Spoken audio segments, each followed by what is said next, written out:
அனைவருக்கும் வணக்கம். நான் பிரபாகரன், ஜோதிடர். இப்போ என்ன சொல்ல போறேன்னா, இந்த ஆனி மாதத்தில் வரும் ஆனி உத்திரம்.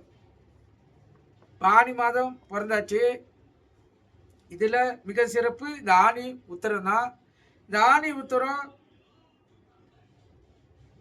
18ஆம் தேதி புதன்கிழமை வருது. கருத்தில் கொள்ளுங்க. இந்த ஆனி உத்திரம்னா என்ன முதல்ல தெரிஞ்சுங்க.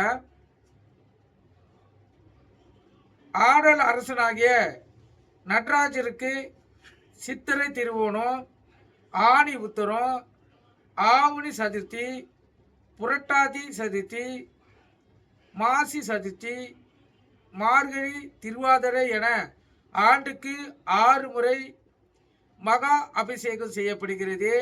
இதில் சிறப்பு வாய்ந்தது ஆனி உத்திரத்தில் நடைபெறும் திரு மஞ்சனமும், மார்கழி திருவாதிரையில் நடைபெறும் திரு மஞ்சனமும் ஆகும். இவ்விரு நாட்களில் மட்டுமே அதிகாலையில் அபிஷேகம் நடக்கும். பிற திருமஞ்சன நாட்களில் மாலை நேரத்தில் அபிஷேகம் நடத்தப்படும்.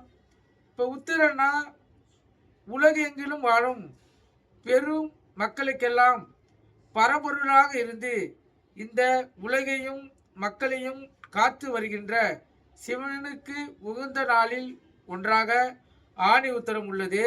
இந்த ஆனி திரு மஞ்சனம் மற்றும் நடேச பிரசேகம் தரிசனம் என்பன அமையப்பெற்ற ஒரு நல்ல நாளாகும். ஆனி உத்திர தரிசனம் அம்பலத்தாடும் நடராஜருக்கு அதிகாலை நேரத்தில் ஆனந்த திருமஞ்சனம், பின்னர் சர்வ லோக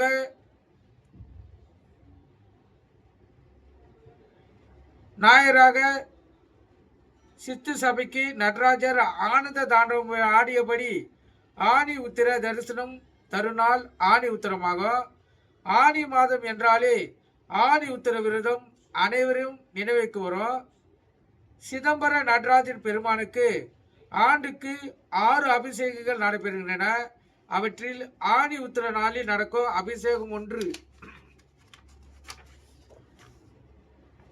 ஒன்று மனிதர்களுக்கு ஒரு ஆண்டு என்பது தேவர்களுக்கு ஒரு நாளே வைகக்கரை காலை, உச்சி, மாலை, இரவு, அர்த்த ஜாமம் ஆகிய 6 பொழுதுகள் உண்டு. கருத்தில் கொள்ளுங்க. அதே போல இந்த நடராஜருக்கு அபிஷேகம் பார்த்தீங்கன்னா வைகாச மாதத்தில் அக்னி நட்சத்திரம் முடிந்தால் ஆனி மாதத்தில் கோடை வெப்பம் மிகுந்து காணப்படுவதால் நடராஜ பெருமானை வெப்பம் தாக்கத்திலிருந்து குளிர்விப்பதற்காக பால், தயிர், பன்னீர், பஞ்சாமிர்தம், நெய், சந்தனம், இளநீர் என 16 வகை குளிர்ந்த பொருட்களை கொண்டு ஆனி மாதத்தில் திருமஞ்சனம் செய்கின்றனர். கருத்தில் கொள்ளுங்க.